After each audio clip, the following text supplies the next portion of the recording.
Hello, welcome to Rose Floral School, the show. I am Catherine, and today's episode is all about wedding order minimums. I'm going to share my screen and we will just dive right on in.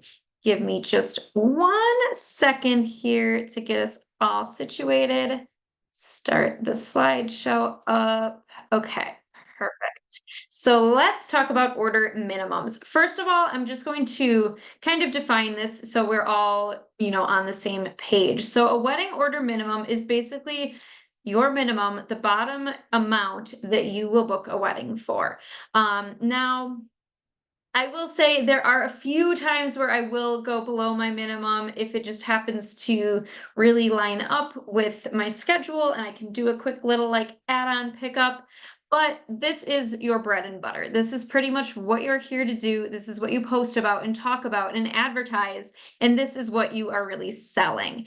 Again, use your discernment. If you have a bride come along who wants one bouquet and it happens to be exactly in line with what you're already getting from market and you want to make a couple extra $300 or something, have at it.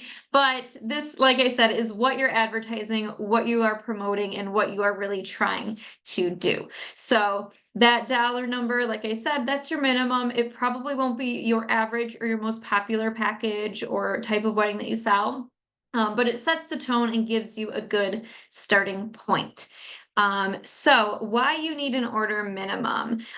This part is going to be kind of brief. I think a lot of us, it doesn't take long to realize why you need it. So I'm not going to get too much into this, but basically this video, all of my education is really specifically for those who are set up as a studio florist, whether you're home-based or out of a studio space, apart from your home. You don't have retail, you don't sell all those extra stems off, and you mainly service event work. So because of the way that you're set up, an order minimum is so important because this is really how you guarantee that you make a profit every single sale. And that's kind of the beauty of being set up the way that we are. If you're pricing correctly and you have the correct order minimums in place, you should be guaranteed to make a profit every single time. And that's important because this is how we are making our living. So having that minimum in place guarantees that you're profitable as long as you're also pricing correctly, which that's not what today is about, but those two things equal profit every time.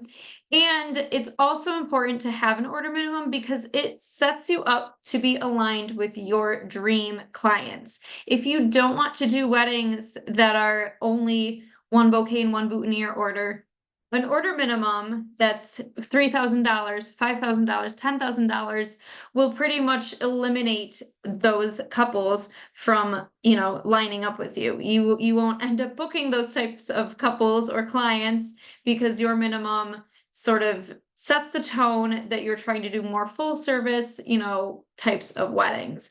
So and whether it's, something like that, the items or just the budget, but also even the looks. A couple that only wants to spend $300 on their wedding flowers, which, $300 is $300. I'm not knocking any amount of money, but if they only want to spend $300, compare that to a couple who wants to spend $10,000. Which couple do you think flowers are more important to? Probably the couple that is spending more money. We spend money on what's important to us. So if you have a minimum, you will at least have that standard as your flowers need to be this important to you.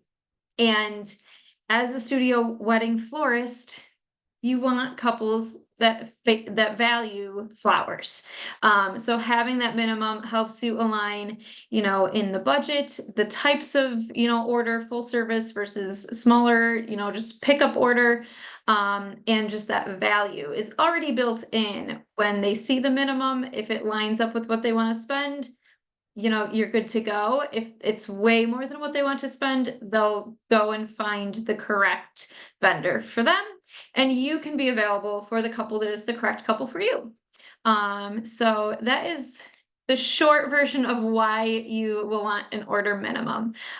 When I first started, it took me honestly way too long to set a wedding order minimum. And I found that I would get an inquiry from a couple that only wanted, 3 bouquets, 3 boutonnieres, and 4 centerpieces, which is fine. I would meet with that couple, put in my work and time. Typically I would book them. And then another couple would come along that wanted 8 bouquets, 12 boutonnieres, 24 centerpieces, and a big ceremony arch. And that was the type of wedding I was wanting to do. That's the type of wedding that would, fit my needs financially and creatively. But I was already booked with the smaller wedding. And so it's just that's my little like anecdote, I guess, of what I want not to happen to you. And the first year that I started having order minimums, it was like it was just like this spark of like, oh my gosh, suddenly I'm only having consultations with couples that want what I want to provide. And it was like a lightning bolt. So I cannot stress enough how important an order minimum is. And I think every florist, at least every studio-based florist, should start with one right off the bat. So how to set your order minimum. Let's talk about how to set that minimum, what to take into consideration, and how to actually get that number. So the first thing that I would do is think about what you want. If you are serving clients that don't light you up, that don't, fit your needs and wants and desires for your business and your life, you can't truly serve them. Kind of like that story I told before. So the couple that had the smaller budget wanted just a few pieces, wanted to pick them up. There's nothing wrong with that. I don't even need to say that. But that's just not what I wanted to do. I wanted to be making, fuller pieces, working with more, exotic types of blooms and fuller centerpieces. I wanted to take them to the venue and set them up and, have all those little moments, making those perfect touches, putting together this experience. That's just what I wanted to do. That's what lit me up. That's what gave me energy and made me excited. Having, oh, come and pick them up at this time on this day. Let me stuff them in your car. That just wasn't what I wanted to do. That's what some people want to do, but it wasn't for me. And, when you're serving the client that is lined up with you and you're doing the work that you were put here to do, you will serve so much better. We are not all made to serve everybody, and that's okay. But when you are serving the right person and doing the right work and you're in the right groove, you will serve so much better and you will feel much more fulfilled as well. So that's important. And think about what you want. Let me see. I can't remember if this was on. Okay, perfect. So think about what you want, not only in the actual order, kind of like I said before. Do you want people to just come pick them up on Saturday morning and skirt them away and you go on with your day? Or do you want to be there setting up, doing all those things in that excitement of it? Do you want to do big arches and cool different types of centerpieces? Or do you, want to, again, do something simpler? Or do you want to do ceiling installs and 3-day setups and full things where you do the rehearsal dinner flowers, the wedding flowers, the next day brunch flowers? Like, think about what you want to do, just what lights you up, what makes you excited. And then also think about what you want financially. We are talking about money here. This is about minimums and pricing and whatnot. So think about what you need financially. What you can do is reverse engineer. So your minimum, first and foremost, needs to be profitable. But that's honestly, I don't know if you're watching the video, I've got like bullet points. Minimum must be profitable. Honestly, that's kind of a stupid bullet point because of course it needs to be profitable, but like, do you want it to be profitable, or do you want it to pay for your weekend away with your family so that you can reconnect and, buy yourself the new sneakers that you wanted and take some money and leave a really big tip at the place you go for breakfast? Like, what do you really want? Profitable is the bare minimum, and you want more than that. You should want more than that. We were made for more than that. So obviously it should go without saying, I shouldn't even have this bullet on here. Your minimum needs to not only be profitable, but also give you that return, give you that life and that ability to thrive. Because that is what I want for you. That's what I want for myself. That's what I want for everybody. We should all be thriving, and your minimum should allow you to thrive. Now, in another note, and maybe what I thought when I put this bullet, the items need to make sense too. As a studio florist, you are not taking those extra stems and selling them to the next person who walks in the door. Whatever you bought from wholesale is what you should be using for this wedding order. And so, again, if a bride only wants one bridal bouquet, well, that's fine. You could maybe do that, but it would have to be one type of variety so that you can have that markup and pay for any of the extra stems. If you're buying 20 bunches of flowers just to use 2 stems from each bunch, it won't be profitable when you're just making one bouquet. So make sure that the items will be able to make you the money that you need, or else it just doesn't make sense. In a minute, we're going to talk a little bit about market as well. And so I'll get into that a little bit more coming up in a second, but I will say as a little like spoiler slash preview, I don't suggest for a studio florist to try and do too many smaller types of weddings or orders. I really don't suggest that you do pickup or, one bouquet, one boutonniere, because I don't think that it is typically profitable unless the stars all align and you have like 10 brides that are doing that. Maybe you're super like, it can't be customized at all, in my opinion. So I don't suggest that. I don't do that, so I can't speak to that too much. But I'll talk more about that in a second here. So anyway, of course you want to be profitable and you want to be way more than profitable. And then what you can do is you can reverse engineer. So think about the income that you would like to make per year, or you can think about how many weddings that you want to work per year. So say, I don't know, for example, maybe I knew that I wanted to only work, I don't know, 20 weekends a year. So do 20 weddings. Okay. So if I want to only do 20 weddings and I want to be making $100,000 in the year, then I would need to do this mental math, 20,000 weddings, $100,000. So that's $5,000 each, right? So if I want to do 20 weddings a year, I want to make $100,000. So each of those weddings needs to be at least $5,000. Now that would be $5,000 profit. So you'd have to get into the nitty gritty a little bit, but in terms of keeping things simple, so then I would know, each wedding needs to profit $5,000. Now I could go back to my pricing strategy and work it again from there to say, okay, to profit $5,000 from each wedding, I need to sell, I don't know, that would be maybe roughly a $9,000 wedding, $8,000 wedding. So, okay, that's what my order minimum can be, $8,000. So you can use that, tweak it however, works for what you want, what you need, and you can use that as a good starting guide. Now, again, keep in mind the type of wedding that you want to work. Do you want to do big installations, elaborate centerpieces, or do you want to stay a little bit smaller than that? Whichever it is needs to make sense and be in alignment with that number too. I can't try to sell an $8,000 wedding but never want to do an arch piece. You know what I'm saying? Most brides that want to spend $8,000 would assume that they'll get some sort of arch or ceremony piece or focal installation of some sort. So if you only want to do bouquets and boutonnieres, an $8,000 minimum might not work.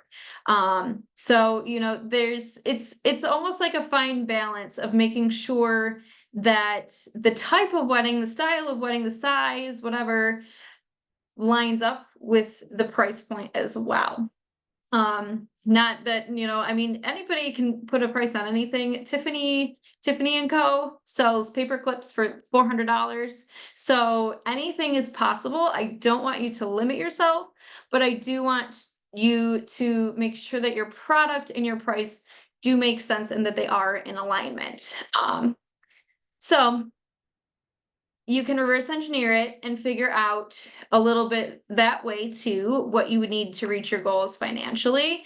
And then that's where you might have to work, wiggle around with it a little bit to make sure that that also matches what you want to do as far as the type of wedding, the amount of items, the size, and whatnot. And then I maybe touched on this a little bit, but your minimum should also align with your brand. Again, Tiffany and Co., they sell paper clips for $400 because it's Tiffany's. I mean, you can picture them. It's luxury. It's beautiful and sparkly. It's going to be amazing. And so they have a high price point. Same with your brand. If you're trying to be the hometown rustic brand, you might not be able to price as high as more of a luxury type of brand.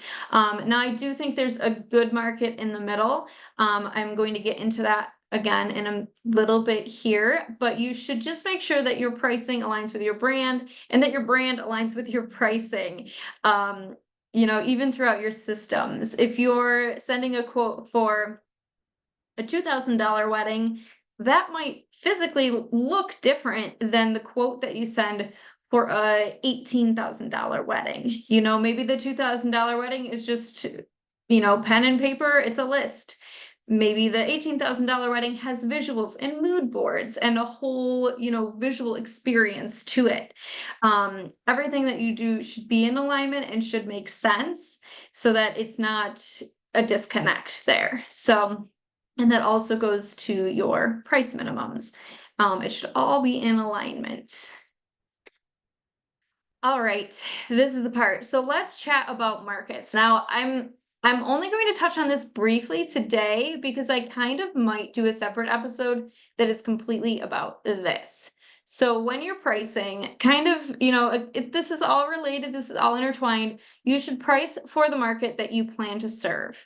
Now, you get to dictate this. I don't want you to feel like you need to look at the average income of your zip code and let that steer this ship, because you do get to choose it. I firmly believe anything is possible in any area. Now, some things might be easier than other things, but don't just believe, oh, my area, no one would ever pay this for that, because it's probably not true. And that might just be your own sort of like money mindset baggage shining through. So what I would say to do, like I said here, price for the market that you plan to serve. This means a few things. This means knowing the market that you want to serve and pricing for that market right off the bat. Yes, you can increase your minimum every single year, and you probably should, but you don't want to start at $800 if your end dream client is a $20,000 floral budget client. If you start at $800, it's going to take you a lot longer to get to that $20,000 client, because what you're going to be doing and who you're serving and the pictures that you're creating and the content that you're getting is $800 wedding content. And a $20,000 wedding client will not see that content and say, oh yes, this is exactly who I'm going to book. Because they're going to say, no, they're not really doing what I want. What I want is this other thing. And so there will be a disconnect there. So if you want to serve a higher budget client, you need to start with a higher price minimum right off the bat.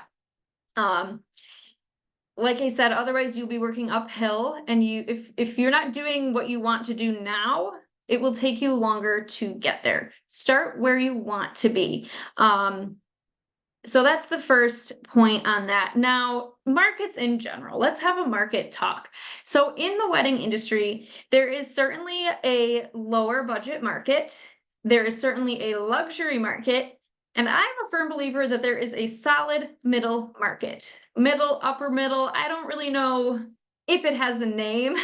I guess I would call it the middle market or the upper middle market.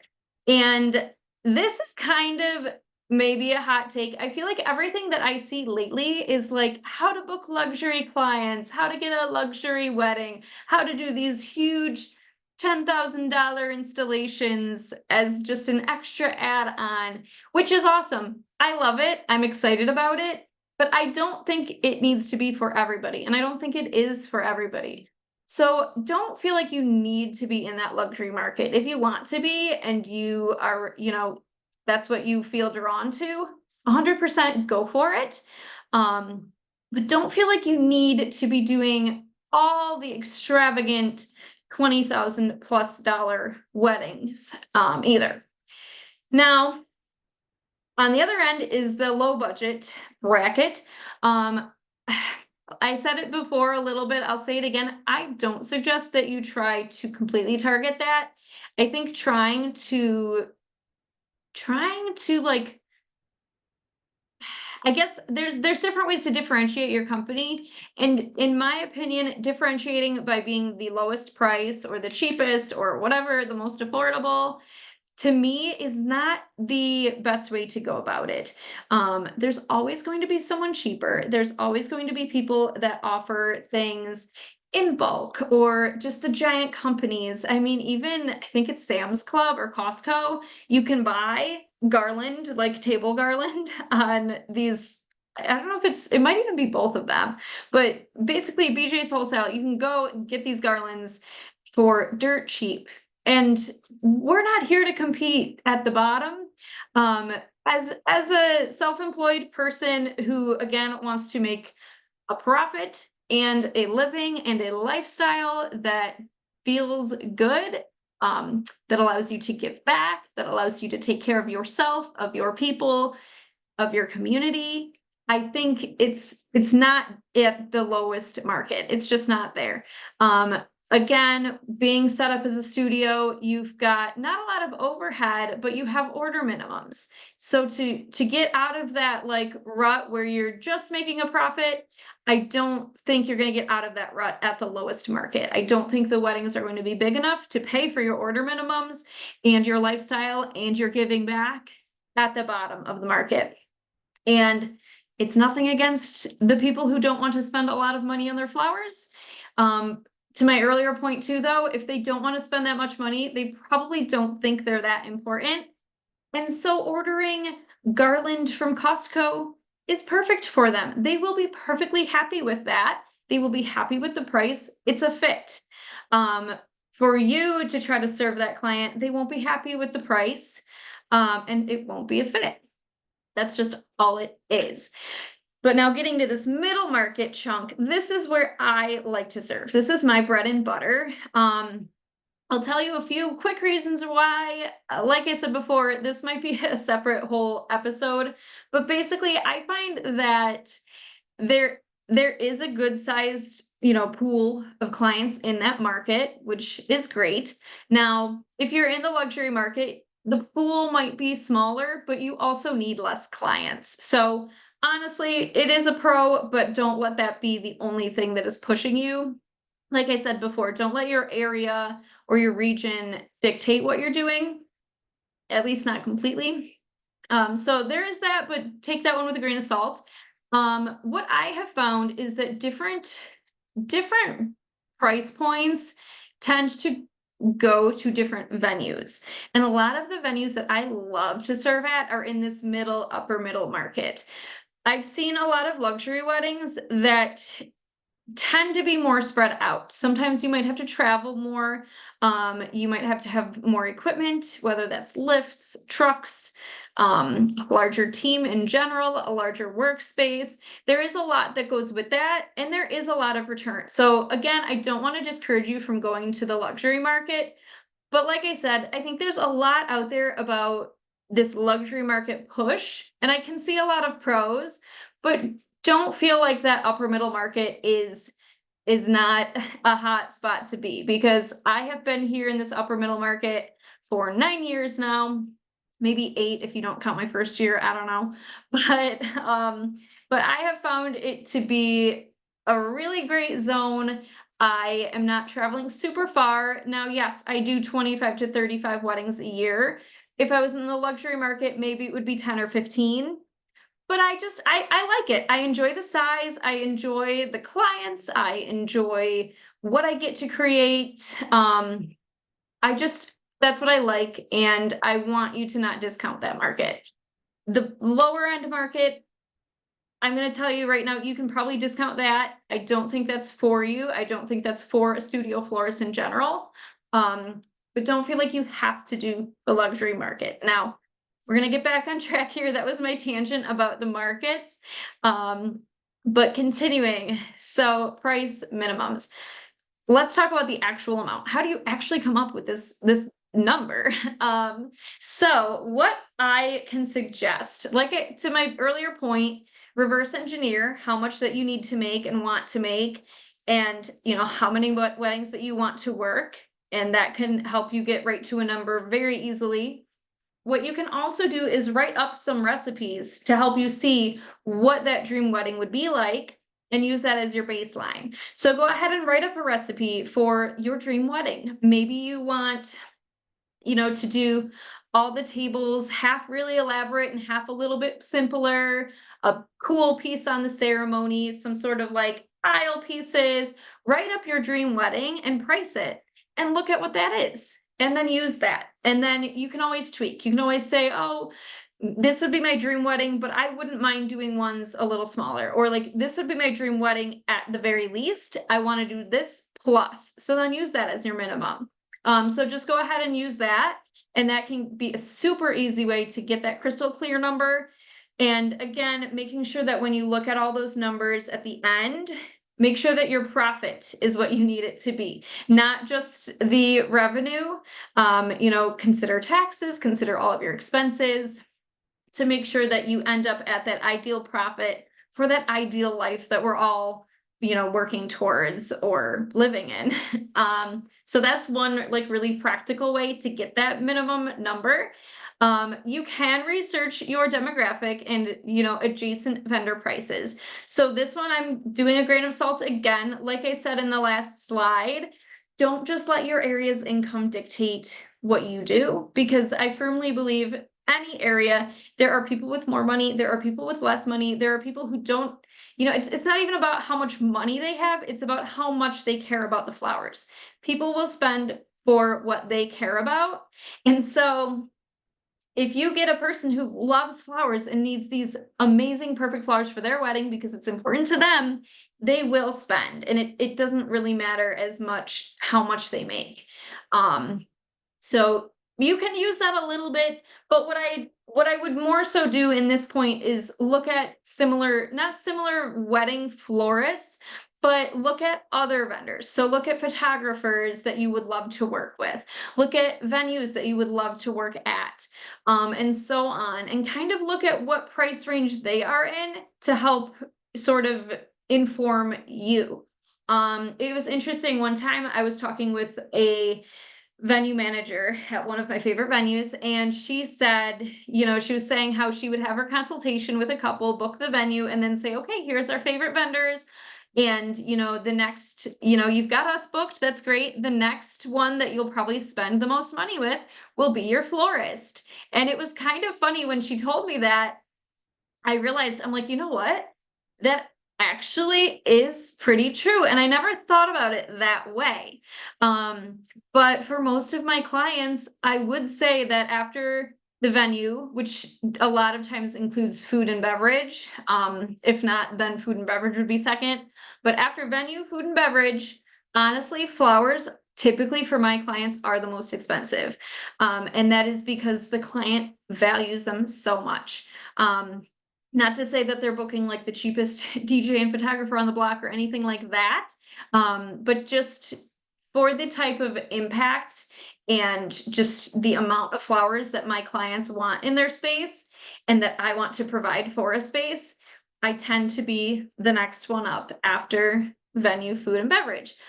So that is helpful too. You can, think about your relation to the other vendors.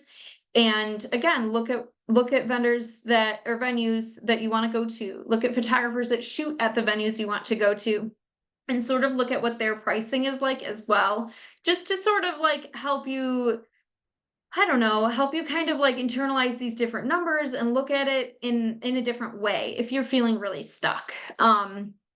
Going back to all the reverse engineering that I talked about before, and, writing up some mock recipes. Those are my top choices for how to come up with this number. But this could be helpful if you feel like you're a little bit stuck.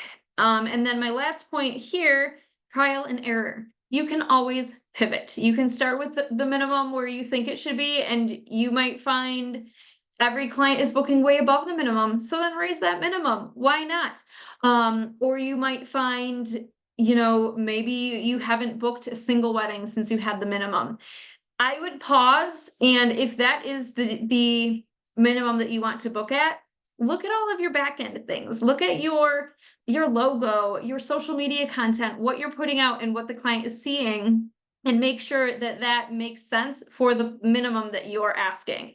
Like I had mentioned before, you can't be having a minimum of $15,000 and have a website that looks like it's for a florist with a minimum of $200.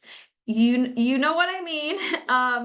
And that doesn't mean get hung up on it and take 29 years to tweak your website. That just means make sure that everything feels like it's in the same, like at the same level.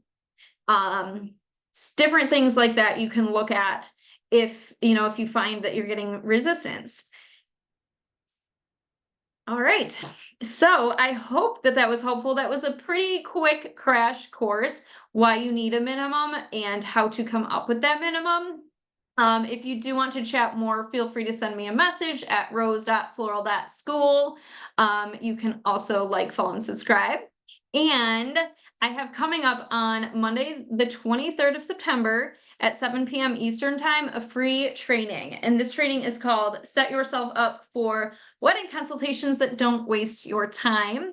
And one of the key parts of this free training is going to be how to use your wedding price minimum to help line you up with clients that are aligned for you, you're aligned for them. You can have those consultations and not be wasting your time with people who are not aligned. And you won't waste their time either. So it's a win-win. If you are interested in this free live training, feel free to send me a DM and I will add you to the list so you can get all of the details. You do need to be on the list so that I can send you that link for the free call. So feel free to do that. And I hope you have a beautiful day, and I will talk to you all on the next episode. Bye-bye.